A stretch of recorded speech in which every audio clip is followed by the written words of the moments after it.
Bismillahirrahmanirrahim. Assalamualaikum warahmatullahi wabarakatuh.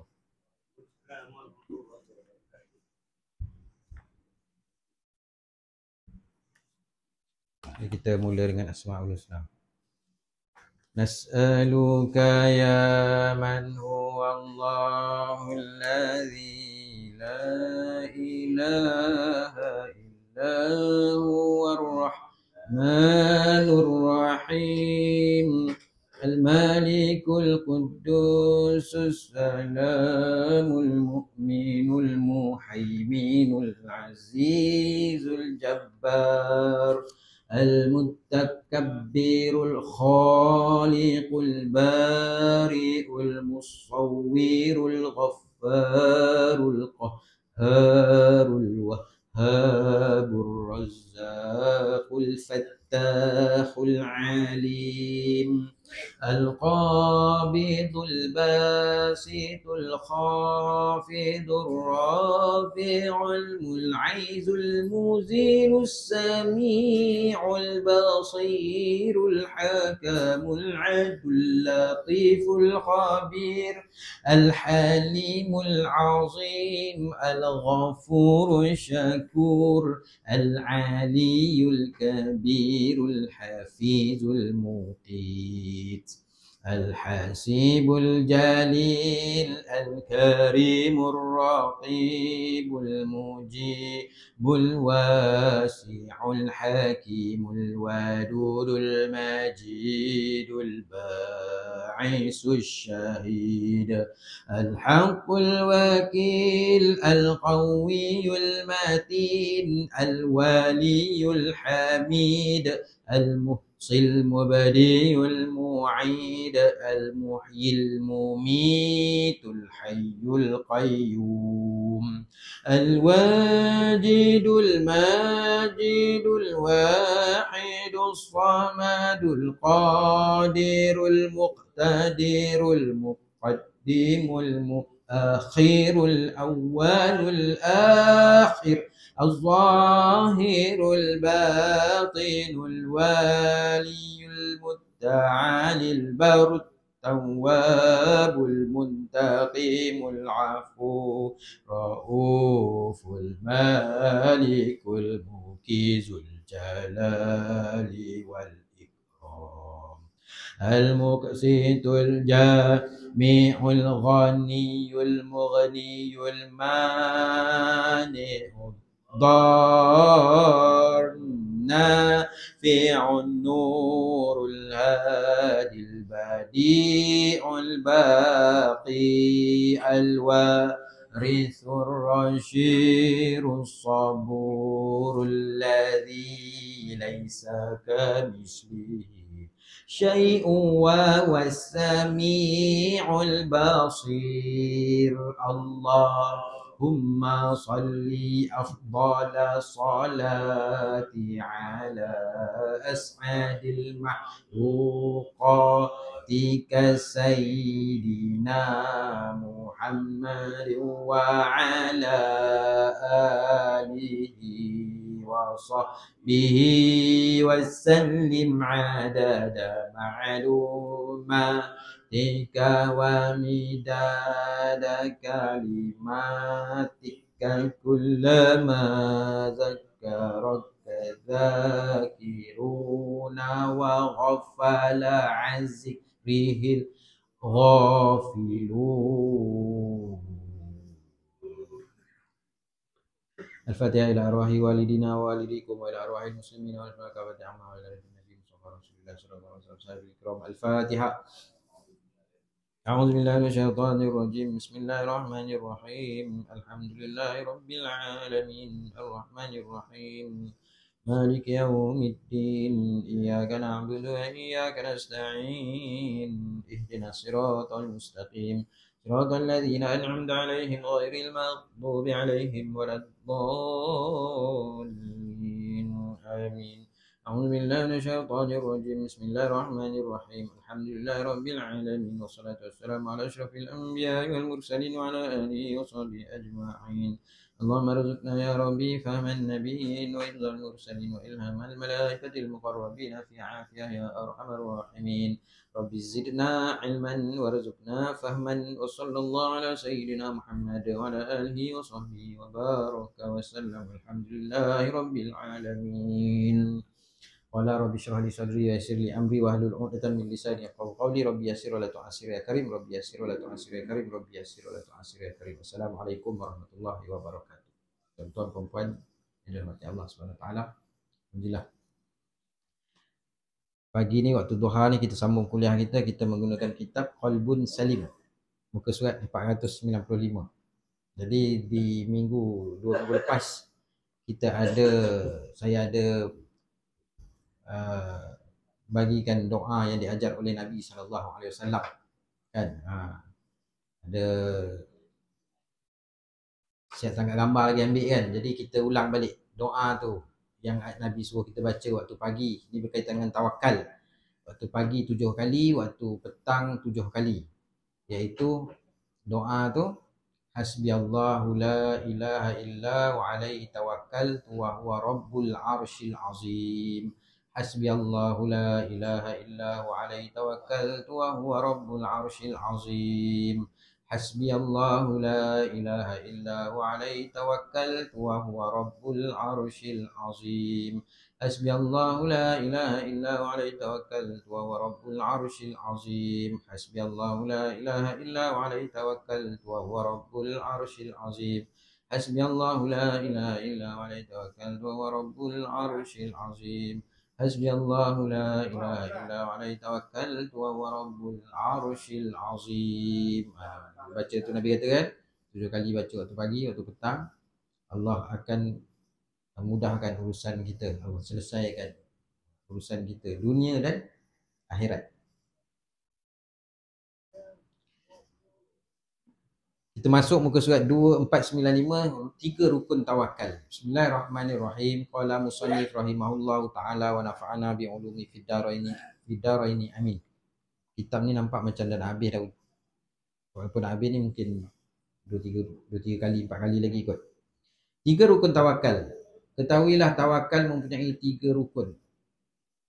Iaitu pertama tauhid. Tauhid dalam hati kita. Pengesaan kita, tempat pergantungan kita. Etikot kita. Yang kedua, kelakuan. Yang ketiga, pekerjaan. 3 rukun tawakal ni. Jadi kita belajar-belajarlah bab rukun tawakal ni. Pertama tauhid, engkau meyakini dengan i'tiqad. Yakin ni kat mana? Duduk dia dalam hati. I'tiqad yang putus, jazam, putus. Maknanya tak ada ragu-ragu dalam hati kita, i'tiqad kita, pegangan kita ni putus, jazam, bahawa tidak ada yang melakukan sesuatu melainkan Allah Subhanahu wa taala. Ini bukan boleh buat main-main. Bukan boleh buat berlakon-berlakon. I'tiqad, keyakinan kita dalam hati ni mesti putus. Kadang-kadang kita kata tauhid kita ni kadang dalam bab rezeki pun kita takut lagi. Kan? Dalam bab rezeki pun kadang-kadang kita tak jazam bahawa Allah tu Maha Pemberi rezeki. Kita duk ragu-ragu lagi tentang rezeki kita.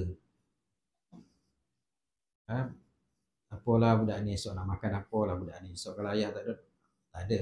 Kalau ayah meninggal esok apa nak makan budak ni. Tak makan kat hospital tu orang tak bekerja. Makan juga dia. Siap. Kejut lagi. Cik, bangun cik, makan cik. Tak suruh pun kerja. Jadi etikot kita. Tapi tawakal tu kita faham lah. Tawakal sebagaimana burung. Cari makan. Terbang daripada sarang pagi. Cari. Balikkan dia bawa rezeki. Makom kita makom kena cari rezeki. Tapi etikot kita yakin bahawa Allah yang memberi rezeki. Orang kena buang kerja, tengok. Kena buang kerja. Kita tengok Allah beri rezeki yang lain lebih melimpah ruah lagi. Kadang-kadang. Jadi engkau yakin dengan etikot yang putus jazam bahawa tidak ada yang melakukan sesuatu melainkan Allah Subhanahu wa taala yang Maha Esa dan tidak ada sekutu baginya. Allah Subhanahu Wa Taala memiliki kerajaan dan pujian dan dia sangat berkuasa atas setiap-tiap sesuatu. 428 inilah yang disebut dengan tauhid af'al, tauhid af'al, tauhid af'al, perbuatan. Kita mengesakan perbuatan Allah Subhanahu Wa Taala. Tidak ada yang berkuasa melainkan Allah. Atau wahdaniyah dari segi af'al dalam pengajian sifat 20 untuk sifat wahdaniyah. Wahdaniyah, esanya Allah, tauhid esanya Allah segi perbuatannya, segi asma namanya, segi sifatnya, tak ada yang lain. Tauhid kemudian dia kata dan sangat berkuasa, dan dia sangat berkuasa atas tiap-tiap sesuatu. 429 faedah kefarduan dalam kalimah tauhid. Para ulama mengatakan kalimah la ilaha illallah, tidak ada Tuhan, ada 12 huruf yang dengan mewajibkan 12 kefarduan. Tidak ada Tuhan, la ilaha illallah, bukan tidak ada Tuhan sekali, tidak ada Tuhan yang layak disembah. Tidak ada yang wujud melainkan Allah, tidak ada yang berkuasa melainkan Allah. Ada 12 huruf yang dengannya mewajibkan 12 kefarduan, 6 yang zahir, 6 yang batin. 6 kefarduan yang zahir ialah bersuci, taharah.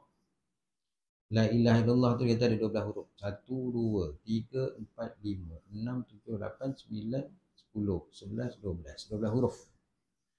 Para ulama mengatakan kalimah la ilaha illallah adalah 12 huruf yang dengannya mewajibkan 12 kefarduan, 12 perkara yang mewajibkan ke atas kita. Pertama yang 6 yang zahir yang nampak, dan 6 yang batin.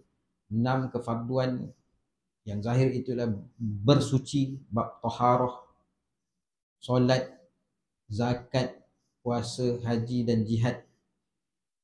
6 kefarduan yang batin pula ialah tawakal, iaitu menyerahkan urusan kepada Allah Subhanahu Wa Taala, tafwid, sabar, redha, zuhud dan taubat. Yang ni semua ni yang batin. Semua dalam hati. Di dalam. Yang luar tadi zahir, nampak, taharah. Sebab itu dalam kitab fiqh kita buka, yang pertama sekali dia akan ajar tentang bab taharah. Bab taharah ni bab apa? Bab suci. Dia buka bab kitab fiqh, mula-mula dia ajar bab bersuci ni. Bab najis, bab air, kan? Lepas tu baru pergi bab solat. Sebab sebelum solat mesti nak kena wuduk dulu. Nak wuduk tu mesti nak kena tahu dulu jenis-jenis air yang boleh dibawa bersuci. Itu 6 dalam kalimah la ilaha illallah, kata ulama. Para ulama mengatakan la ilaha illallah tu ada 12 huruf, mewajibkan 6 zahir, 6 batin. Batin ni yang melibatkan perkara-perkara yang tersembunyi dalam hati, iaitu tawakal, i'tiqad, menyerahkan urusan kepada Allah Subhanahu Wa Taala. Sabar. Sabar ni pun perkara hati, perkara batin. Redha. Redha ni pun perkara batin. Zuhud. Zuhud ni pun perkara batin. Dan taubat. Jadi perkara-perkara 6 batin ni semua terkandung dalam kitab-kitab tasawuf. Tauhid ini adalah asas bagi tawakal. Tauhid, pegangan i'tiqad kita. Kalau tauhid ni i'tiqad, pegangan kita, jazam putus dalam hati bahawa tidak ada yang layak disembah melainkan Allah, tidak ada yang berkuasa melainkan Allah, tidak ada yang wujud, tidak ada yang wujud melainkan Allah. Wujud kita ni wujud majaz, kan? Yang sebenar-benar wujud hanyalah Allah. Tauhid ini adalah asal bagi tawakal, kerana orang yang bertawakal kepada Allah Subhanahu Wa Taala hanyalah mereka yang tidak mengiktikadkan ada lain melakukan satu selain Allah Subhanahu Wa Taala. Kelakuan hati. Hatimu hendaklah percaya kepada Allah Subhanahu Wa Taala, diam iaitu tenang, dengan menyerahkan segala pekerjaan kepada Allah, tenang, sebagaimana satu orang telah memilih peguam yang paling hebat sekali. Dia sampaikan, orang tanya dia pun macam mana dengan keputusan, saya tanya peguam saya. Dia serah peguam. Kerana apa? Bila masuk mahkamah pun dia pun happy, sebab dia tahu dia telah mengambil peguam yang terbaik sekali, yang telah memenangi banyak-banyak kes. Sampaikan kes nak kena bunuh pun kena gantung terlepas, sebab dia satu peguam ni hebat. Jadi dia tak kisah. Itu manusia sangat yakin dengan peguam yang terhebat. Ini kan Allah Subhanahu Wa Taala. Pun kita tak yakin dalam bab, terutama bab rezeki. tenang dengan menyerahkan segala pekerjaan kepada Allah SWT dan tidak berpaling kepada yang lain sama sekali selain Allah Subhanahu Wa Taala. Sebagai contoh, seorang nak melantik seorang peguam yang sangat menyukainya dan sangat mahir dalam bidang perundangan sebagai wakilnya untuk menjawab dakwaan di hadapan qadhi, iaitu di mahkamah. Orang yang melantik wakilnya tadi hanya duduk di dalam rumah dengan tenang, dengan hati tenang, dengan hati senang hati tanpa perlu memikirkan urusan dakwaan tersebut. Dia juga tidak meminta pertolongan daripada orang lain selain peguam tadi kerana dia tahu kehebatan peguam itu boleh menolak tomahan, menunaikan segala tujuannya dan dia peguam tidak mungkin dikalahkan oleh orang lain. Begitu jugalah sepatutnya keyakinanmu jika engkau sudah kenal Allah Subhanahu Wa Taala. Menyebabkan hati kita tenang. Allah ada. Engkau adalah tahu bahawa Allah Subhanahu Wa Taala sangat mengasihi hamba-hambanya, sangat berkuasa, sangat kaya, sangat menjamin rezekimu. Selagi kita hidup, insya-Allah rezeki kita tetap akan ada. Bila rezeki kita putus, bila kita mati, maka rezeki kita putus. Habis, stok kita sudah habis. Bila rezeki kita putus, kita mati.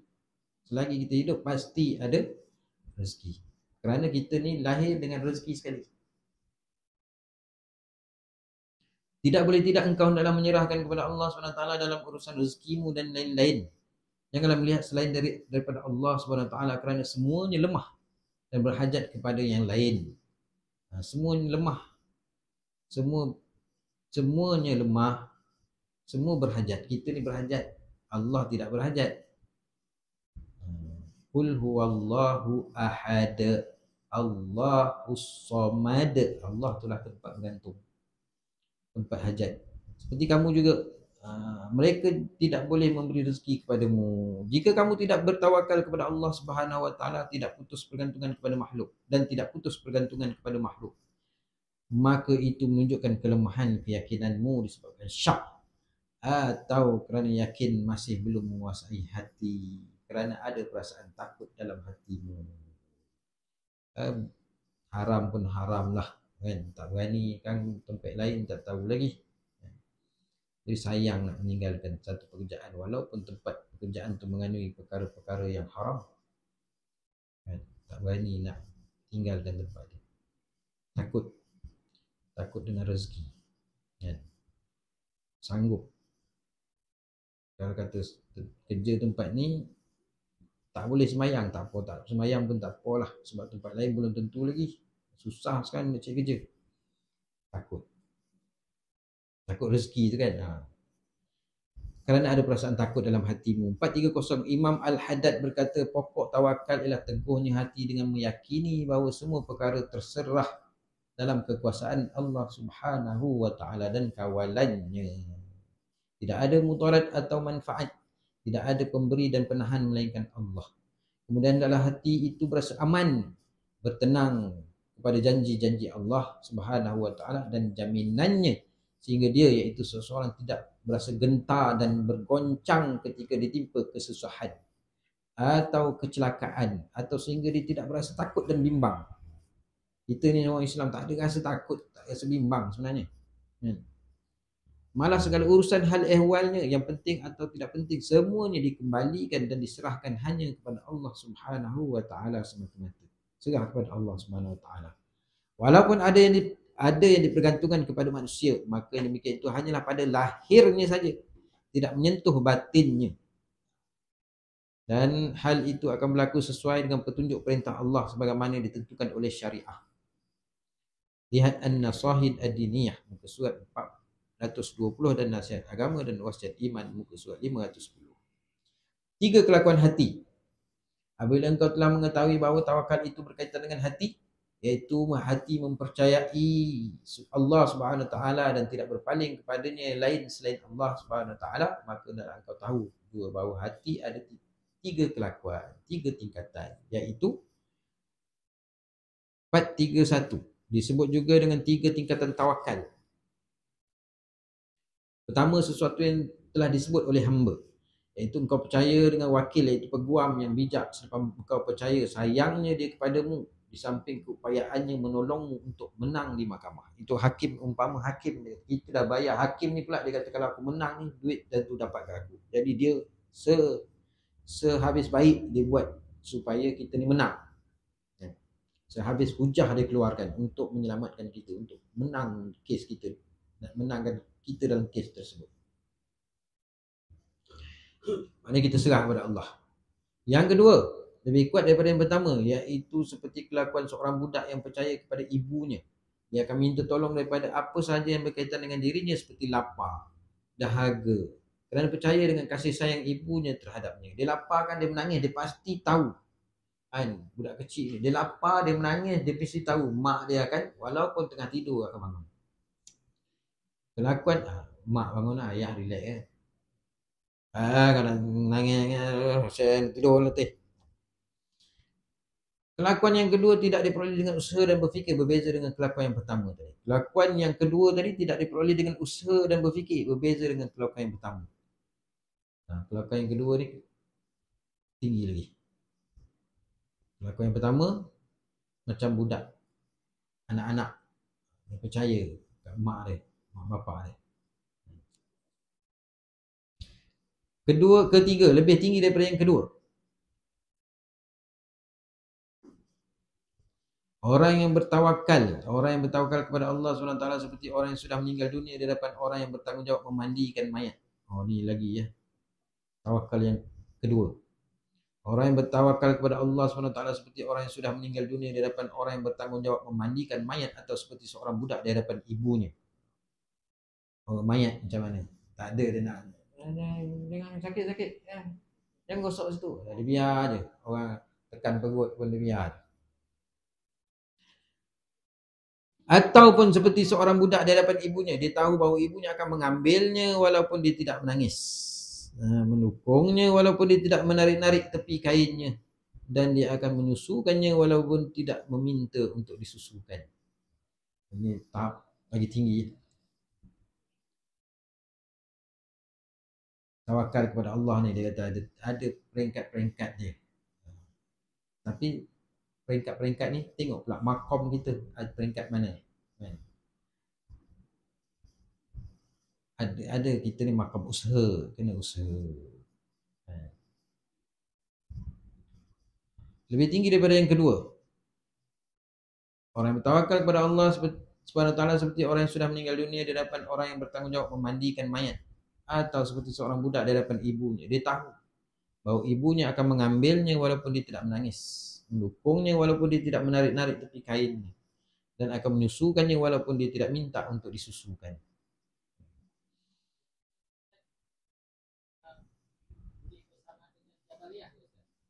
Jabariyah ni dia maknanya dia kira umpama kapas dia ngikut kan. Itu dalam Jabariyah ni dalam bab etikad kan, dalam bab takdir. Itu dalam bab takdir kan. Maknanya dia surah. Maknanya apa saja perbuatan dia lepas langsung usaha kan, tidak ada memilih. Sedangkan kita ada Allah beri pilihan kan? Baik buruk. Dia ni kira dia Jabariyah ni dia kira umpama kapas terbang ikut dia. Lalu dia kata itulah takdir dia. Tapi yang ni pula dalam bab etikad dia ada apa? Etikad dia usaha dan ikhtiar. Tapi dia makom dia ni dah kira makom tawakal. Dalam bab tawakal. Kan? Maknanya dia punya etikad bab tawakal dia yakin sungguh-sungguh. Sehingga kan usaha tu tak usaha. Kan? Tapi dia punya etikad dia, pegangan bab tawakal ni betul-betul ini dah bab hati ya, bab hati. Dia maknanya dia percaya, dia punya etikad keyakinan dia makom yang tinggi sehingga kan dia merasakan bahawa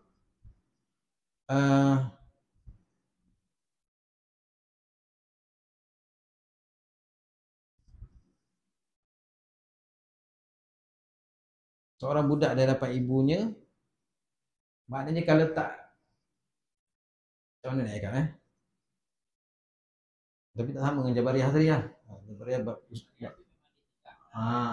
usaha dia sehingga dia Sehingga kan kalau dia maksiat pun, buruk baik pun, dia kata inilah dia punya takdir, tanpa dia membahaskan tentang dia yang pilih. Walaupun tapi etikot kita baik buruk pun memang itu makhluk daripada Allah, tapi segi adabnya fa'alul lima yurid, tidak ada satu ni melainkan semua itu adalah perbuatan Allah. Tetapi segi etikot kita, segi adab kita, bahawa yang baik itu daripada Allah, yang jahat itu, yang buruk itu adalah kelemahan daripada diri kita. Allah beri kita pilih. Contohnya macam hari ni, Allah beri kita pilih. Hari ni ada kuliah duha contohnya, kita pilih nak pergi ke tak pergi. Bila kita pilih yang baik, Allah redha. Yang tak pilih, maka Allah tak redha perkara yang jahat. Tapi baik dan buruk tu tak lari daripada, semua tu adalah perbuatan daripada Allah Subhanahu Wa Taala. Jadi tawakal ni pula, orang yang maqam paling tinggi ni, maknanya dia langsung serah. Serah terus kepada Allah Subhanahu Wa Taala. Pekerjaan. Orang jahil beranggapan bahawa syarat tawakal ialah tidak berusaha. Ini bab pekerjaan pula. Tadi bab etikot dalam hati, ni dalam hati. Yang tadi ni dalam hati. Segi pekerjaan pula, perbuatan kita pula. Orang jahil beranggapan bahawa syarat tawakal ialah tidak berusaha. Dia kata aku tawakal terus. Aku tawakal terus. Maknanya kalau kena kencing manis, dia tala juga. Dia tarik kau punya. Kau pun kau lah, dia kata aku tawakal. Kan? Kalau doktor kata, jangan cik, kencing manis dah 13, dah 15 ni, dah 25 ni. Tak apa, dia kata. Kalau doktor belajar bab tawakal, bab ni saya serah betul kepada Allah SWT. Jadi dia jawab sini, orang jahil beranggapan syarat tawakal ialah tidak berusaha, tidak berubat jika sakit, dan tidak mengelak diri daripada mudarat. Maknanya kalau kita kata, kalau orang kata, itu jalan tu ada lubang tu, jangan langgar. Tak apa, saya tawakal je. Jadi maknanya kita, segi perbuatan kita sebenarnya jahil dalam bab tawakal. Syarat tawakal bukan tak kena usaha, kena usaha. Bukan tak kena berubat, kena berubat kalau sakit. Kalau ada lubang, bukan suruh langgar, elak. Semua anggapan itu adalah salah kerana dilarang oleh syarak. Salah. Sedangkan bertawakal disuruh oleh syarak. Maknanya kalau kita kata kita tawakal tanpa usaha, salah. Salah. Maknanya kita, anak kita lemah dalam mata pelajaran matematik, kita pun hantar dia tuition. Itu cara. Lepas tu kita serah. Dia tak pandai mengaji, kita kena cari guru ajar dia ngaji. Jangan kita kata tak tahulah, saya tawakal je lah. Maka jahil lah. Kita tak tahu, kita tak faham. Usaha cari. Kita tak ada duit, tak ada makanan kat rumah, usaha, kena tanam. Kita sakit, kena berubat. Jadi kalau kita kata tawakal ni kita tinggalkan usaha, kita biarkan, tak berubat, kita main hentam je, jahil, salah. Sebab syarak suruh kita berusaha. Wa iza azamta fatawakal. Bila kita dah usaha, barulah kita bertawakal. Allah SWT berfirman, la ma kasabat wa 'alaiha maktasabat. Ia mendapat pahala kebaikan yang diusahakannya. Apa yang kita buat, dia beri pahala. Dan ia menanggung dosa kejahatan yang diusahakan. Kalau kita kebaikan yang kita usahakan, dapat pahala. Kalau kita usahakan yang buat jahat, maka dapat dosa.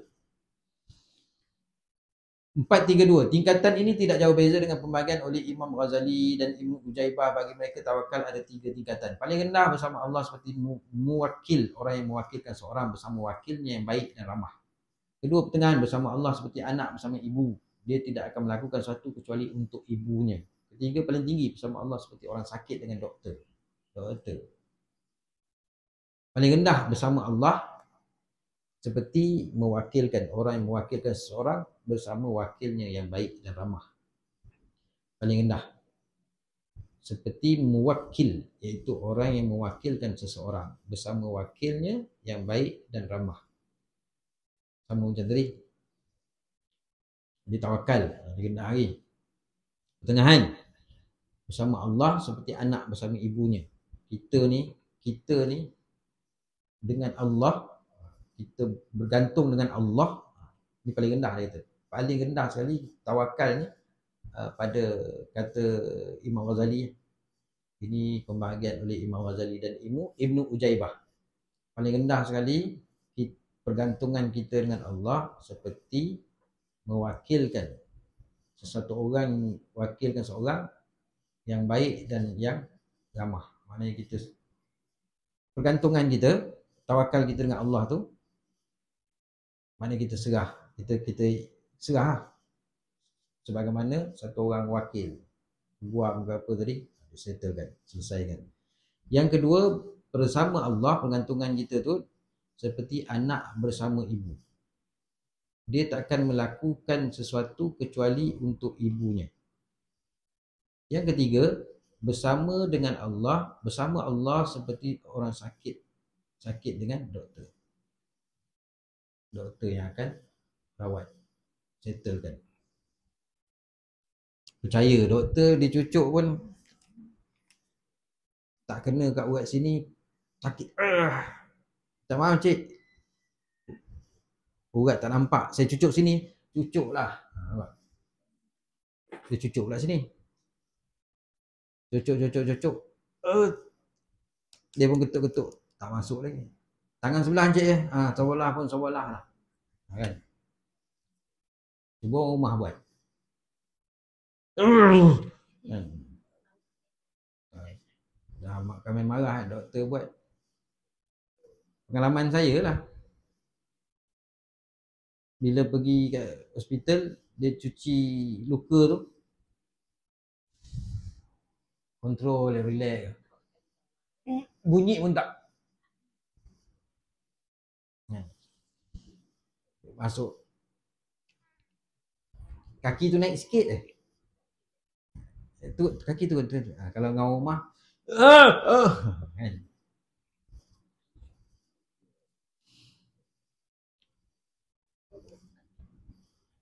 Jadi pergantungan yang paling tinggi ni kata seperti orang sakit dengan doktor. Apa saja kau nak bagi, terima, aku terima, bagi je lah. Kalau itulah keputusannya, kan? Yakin terus apa saja keputusan.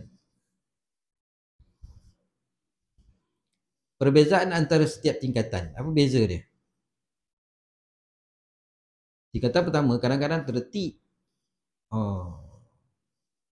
Dia bagi bawa beza pula.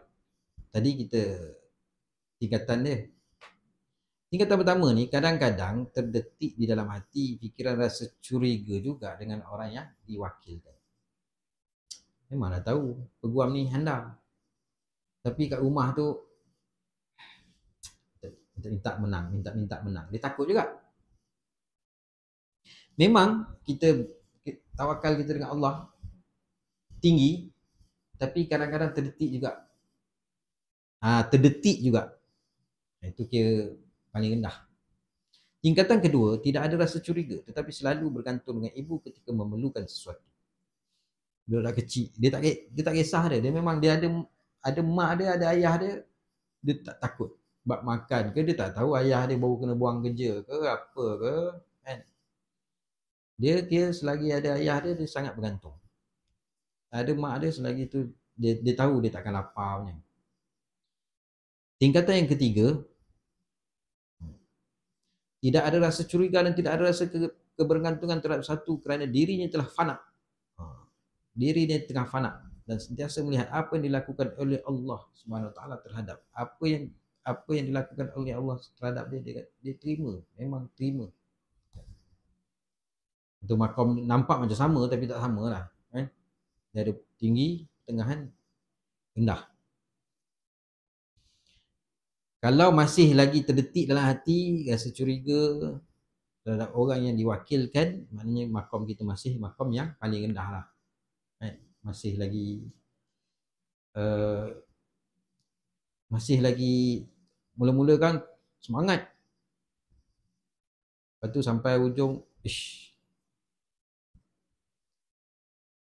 ada juga perasaan takut. Ada juga perasaan takut. Allah Subhanahu Wa Taala berfirman, wala tulqu bi aidikum ila tahlukah, dan janganlah kamu sengaja mencampakkan diri kamu dalam bahaya kebinasaan. Kalau dah tahu benda itu bahaya, janganlah kita redah. Kalau dah tahu kita ni sakit, carilah ubat. Jangan main tawakal sembrono je. Sebab dalam ayat Al-Quran ni Allah kata jangan campakkan kamu dalam dirimu dalam bahaya kebinasaan. Bahaya. Jadi menunjukkan bahawa kena usaha elak daripada kebinasaan. Jangan gunakan perkataan tawakal je, niat buat ubat, gitu kan. Dah benda tu manis, nak niat buat ubat. Macam mana? Apa boleh makan durian, boleh niat buat ubat. Tawakal je, gitu kan. Lepas tu kan cek kencing manis, naik. Makan ubat, jangan tak makan ubat, makan ubat. Tapi sebab tauhid kita tinggi, maka kita yakin bahawa bukan ubat tu yang memberi bekas. Ubat ni asbab, kan? Tapi yang memberi bekas adalah Allah, yang memberi sembuh tu Allah. Iaitu etikad. Itu awal-awal lagi dah bab tauhid. Daripada Sayyidina Usamah bin Syarik, Rasulullah sallallahu alaihi wasallam bersabda, tadawaw ibadallah fa inna Allah lam yada' da'an illa wada'a lahu dawa'u ghaira da'in wahidin haramu. Berubatlah wahai sekalian hamba Allah, kerana sesungguhnya Allah tidak menjadikan suatu penyakit melainkan dia menjadikan ubat untuknya. Melainkan satu penyakit, iaitu tua. Tua tidak ada ubat. Tua tetap tua. Jadi berubatlah wahai sekalian hamba. Ini hadis. Rasulullah sallallahu alaihi wasallam bersabda, berubatlah wahai sekalian manusia. Yang beri penyakit tu Allah, yang memberi ubat tu pun Allah. Jadi kena usaha. Nak bawa salah tanggapan di kalangan orang yang jahil dalam bab tawakal. Dia kata tak payah berusaha, kan? Tak payah makan ubat. Yang penting yakin, yang penting yakin tawakal. Dalam satu riwayat, seorang lelaki berkata pada Nabi SAW, aku telah lepaskan unta aku dan aku tawakal kepada Allah. Nabi SAW mengatakan, iqilha wa tawakkal. Ikatlah untamu dan kemudian tawakallah. Kunci rumah, kunci buat grill, buatlah grill. Motor tu dah kunci tengkuk lagi. Lepas tu baru tawakal. Nabi SAW suatu peristiwa Isra' dan Mi'raj, sampai di Masjid Al-Aqsa, buruk tu diikat di satu tiang. Buruk tu pun diikat supaya tidak lari.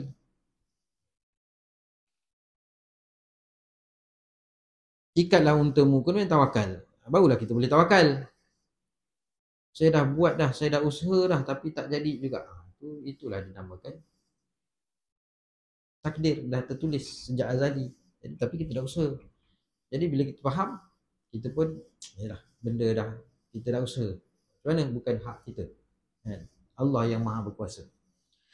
Dalam 43. Dalam riwayat Imam Tirmizi disebutkan daripada Sayyidina Anas bin Malik berkata, qala rajulun ya Rasulullah aqiluha wa atawakkalu au utliquha wa atawakkalu, qala iqilha wa tawakkal. Seorang lelaki bertanya kepada Rasulullah sallallahu alaihi wasallam, wahai Rasulullah, apakah aku ikatkan ia dan aku tawakal, atau aku lepaskan dia dan aku tawakal? Rasulullah sallallahu alaihi wasallam menjawab, ikatlah ia. dan bertawakallah. Maknanya bab unta, apa sajalah. Saya dah hantar anak dah tuition, betul-betul tawakal. Saya dah study dah, saya tawakal lah. Saya dah makan ubat pun saya tawakal lah. Saya dah usaha ni, tawakal. Ataupun saya biarkan lah, kan? Saya biar je. Nabi kata ikat, lepas tu barulah tawakal.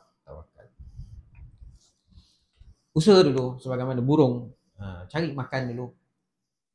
Ada rezeki, ada. Tapi kita yakinlah bahawa rezeki Allah tu luas, ada di mana-mana. Allah tu maha kaya. Pasti dan pasti. Kut dah usaha, tak dapat juga. Maka itulah sudah ditakdirkan. Kan? Maknanya kita akhirnya bergantung kita hanya kepada Allah Subhanahu Wa Taala. Etikad kita hanya kepada Allah. Allah yang beri rezeki, Allah yang telah menentukan.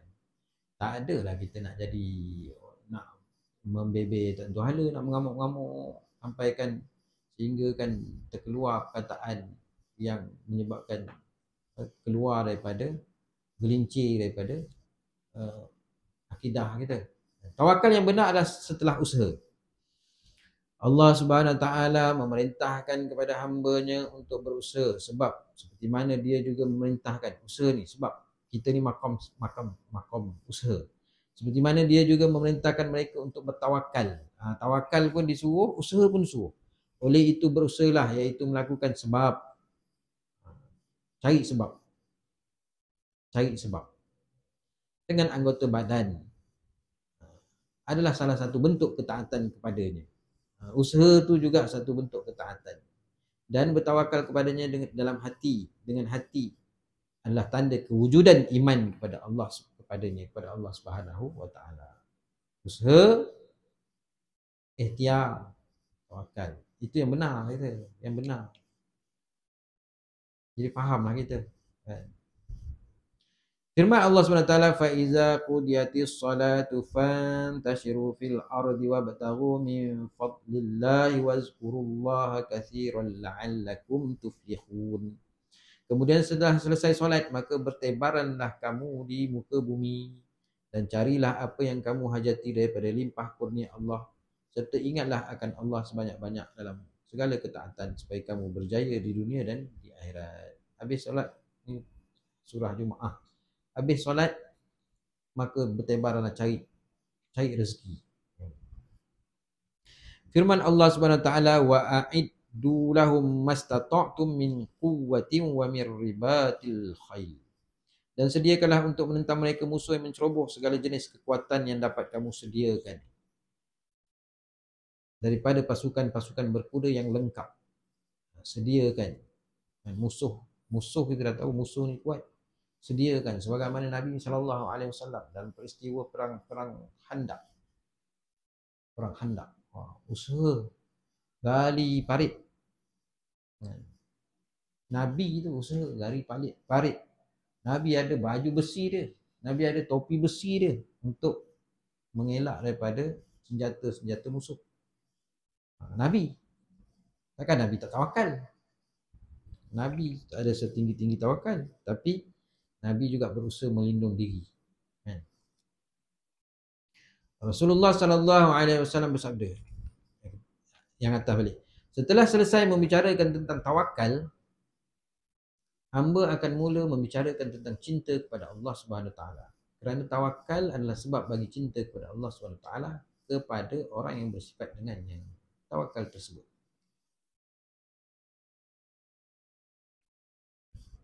Oh, tak habis lagi ni. Rasulullah SAW bersabda, al-mu'minul qawiyyu khairu wa ahabbu ila Allah min mu'minil dha'if. Wa fi kulli khair ihris ala ma yanfa'uka wasta'in billah wa la ta'jiz. Orang mukmin yang kuat lebih baik dan lebih dicintai oleh Allah SWT dari mukmin yang lemah. Dan masing-masing daripada keduanya memiliki kebaikan. Dua-dua orang ni orang baik, tapi Allah lebih kasih kepada orang mukmin yang kuat. Bersemangatlah melakukan perkara-perkara yang memberi manfaat, daripada mukmin yang malas dengan mukmin yang rajin. Bersemangatlah melakukan perkara yang memberi manfaat kepadamu dan mintalah pertolongan kepada Allah serta jangan bersikap lemah. Malas. Lalu dia hanya duduk semata-mata. Tawakal. Lepas tu dalam hati bila tak dapat menguat, mintalah pertolongan kepada Allah serta jangan bersikap lemah. Minta. Dah berusaha, minta kepada Allah Subhanahu wa taala. Ada banyak jalan-jalan yang diajar oleh Nabi sallallahu alaihi wasallam untuk diluaskan rezeki. Antaranya memperbanyakkan istighfar, astagfirullah, banyakkan berselawat. Begitu juga dengan amalan menunaikan solat sunat duha ni, antara jalan pembuka pintu rezeki.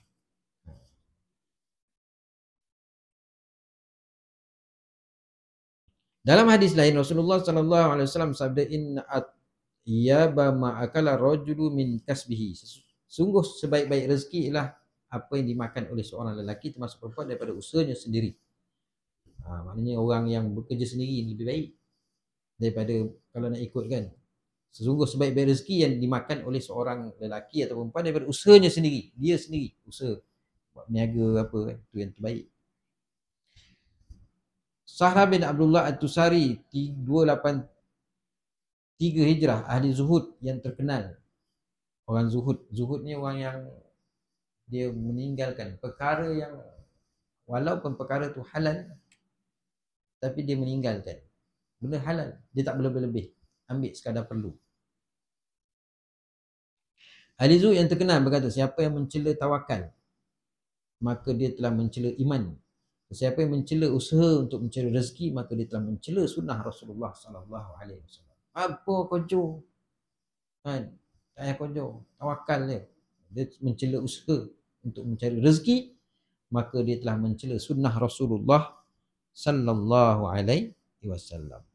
Usaha tak Nabi, dia usaha sehingga Nabi meninggalkan kampung halaman Mekah, berusaha berhijrah daripada Mekah ke Madinah. Begitu juga sahabat-sahabat meninggalkan kampung halaman, meninggalkan kebun, meninggalkan rumah untuk hijrah dapat sesuatu yang lebih baik lagi. Allah SWT berfirman, innallaha yuhibbul mutawakkilin. Sesungguhnya Allah mengasihi orang yang bertawakal kepada Allah. Kepadanya. Ali Imran. Wallahu a'lam. Tawakal bukan berarti menyerah bulat-bulat. Imam Al-Haddad berkata, syarat orang yang bertawakal itu tidak mesti sepi daripada sebab-sebab keduniaan.